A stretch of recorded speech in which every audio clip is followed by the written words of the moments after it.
Assalamualaikum warahmatullahi wabarakatuh.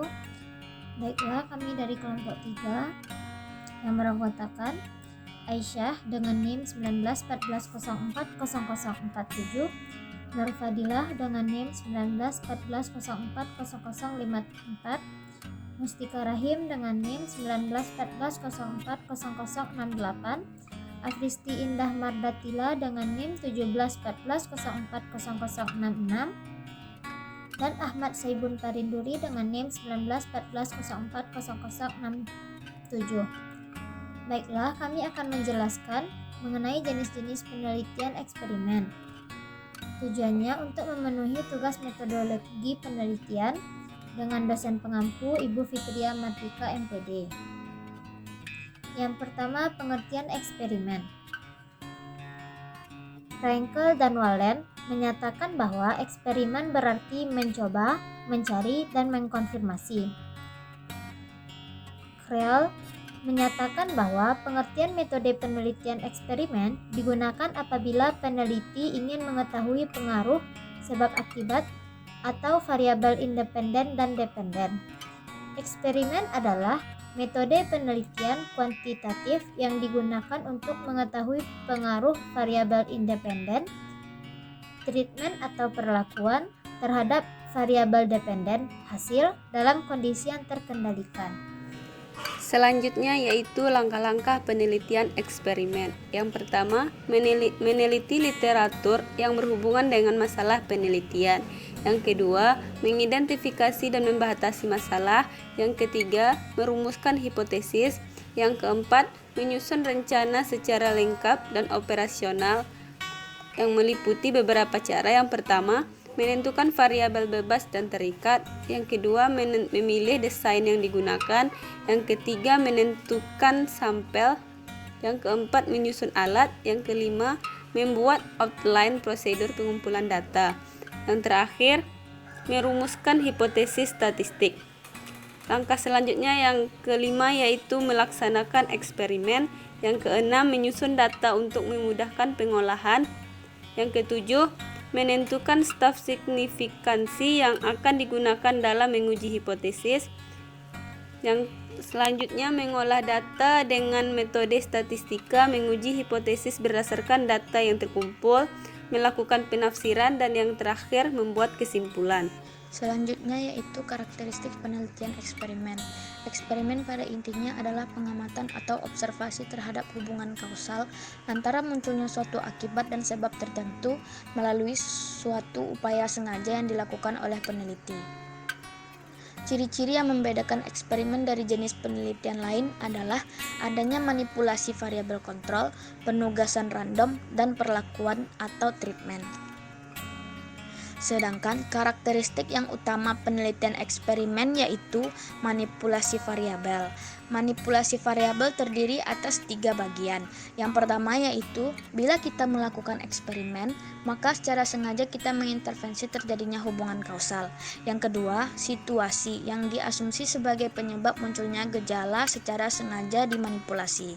Yang ketiga, manipulasi variabel itu dilakukan dengan menempatkan subjek pada situasi tersebut dan mencegah kemungkinan munculnya faktor lain yang dapat mencemari situasi itu. Selanjutnya yaitu kontrol. Kontrol terbagi atas 4 bagian. Yang pertama, kesimpulan tentang hubungan kausal antara variabel bebas dan variabel terikat dengan valid bila dilakukan pengontrolan pengaruh variabel lain terhadap variabel terikat. Yang kedua, pengontrolan ini menggunakan apa yang disebut centeng kelompok kontrol. Dalam berbagai segi, keberadaan kelompok kontrol sarna dengan kelompok eksperimen. Yang ketiga, satu-satunya perbedaan adalah pada kelompok eksperimen diberi perlakuan, sedangkan pada kelompok kontrol tidak ada perlakuan.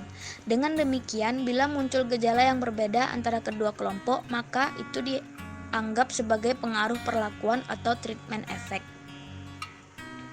Selanjutnya itu penugasan random.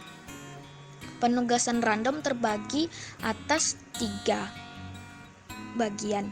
Dalam konteks Yang pertama yaitu dalam konteks eksperimen, perandoman dilakukan dalam dua kegiatan, yaitu dalam memilih subjek yang menjadi sampel dan dalam menugaskan setiap subjek yang menjadi sampel ke dalam salah satu dari kelompok eksperimen atau kelompok kontrol yang disebut dengan penugasan random atau random assignment.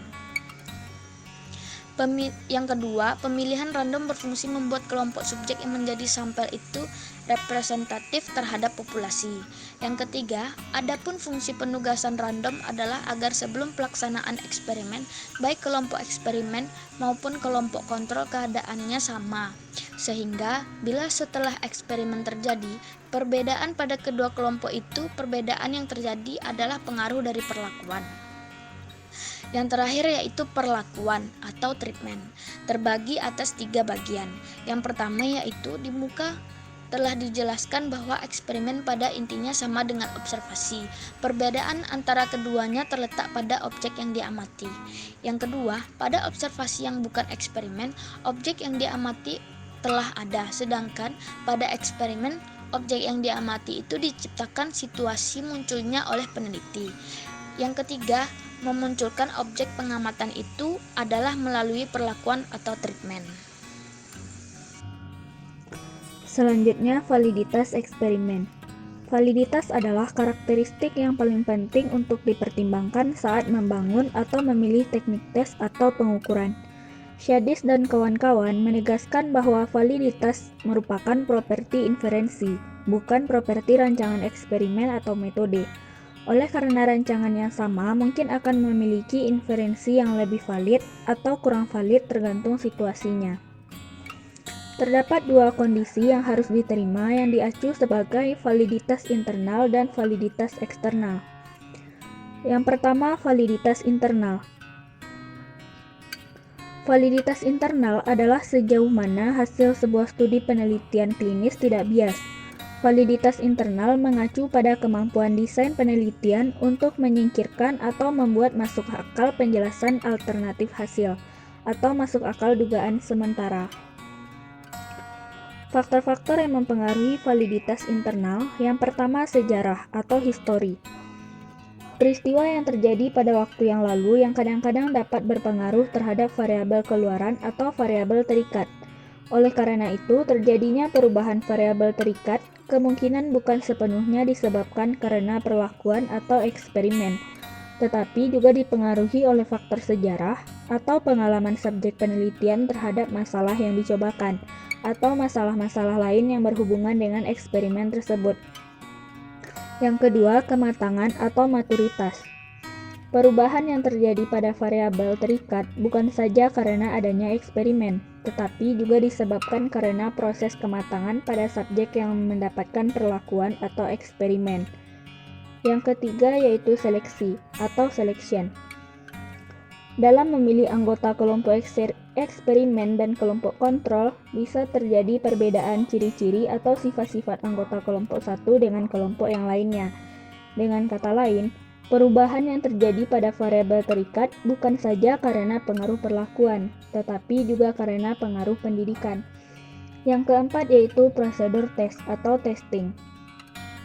Pengalaman pada pretest dapat mempengaruhi hasil post-test, karena kemungkinan para subjek penelitian dapat mengingat kembali jawaban-jawaban yang salah pada waktu pretest, dan kemudian pada waktu post-test subjek tersebut dapat memperbaiki jawabannya. Yang kelima, instrumen. Instrumen adalah alat ukur atau alat pengumpul data pada pretest dan biasanya digunakan lagi pada post-test. Yang terakhir yaitu mortalitas. Pada proses dilakukan eksperimen atau pada waktu antara pretest dan post-test sering terjadi subjek yang drop out, baik karena pindah, sakit, ataupun meninggal dunia. Hal ini juga akan berpengaruh terhadap hasil eksperimen. Validitas yang kedua yaitu validitas eksternal. Validitas eksternal berkaitan dengan generalisasi hasil penelitian studi. Validitas eksternal ialah tingkatan di mana hasil-hasil penelitian dapat digeneralisasi pada populasi, latar, dan hal-hal lainnya dalam kondisi yang mirip. Selanjutnya bentuk-bentuk desain eksperimen. Pre-experiment design, pre-experimental desain yaitu penelitian eksperimen yang belum dilakukan dengan sungguh-sungguh karena masih terdapat variabel luar yang berpengaruh kepada variabel terikat. Kuasi eksperimental desain eksperimental. Semua kuasi ini merupakan pengembangan dari true eksperimental desain yang sulit dilaksanakan khususnya di bidang sosial maupun pendidikan. Desain ini mempunyai kelompok kontrol tetapi tidak berfungsi sepenuhnya untuk mengontrol variabel-variabel luar yang mempengaruhi hasil penelitian eksperimen. True experimental design dalam eksperimen murni. True experimental pengujian variabel bebas dan variabel terikat di dalam terhadap sampel kelompok eksperimen dalam kelompok kontrol. Subjek-subjek yang diteliti dalam kedua kelompok tersebut juga pada masing-masing kelompok diambil secara acak.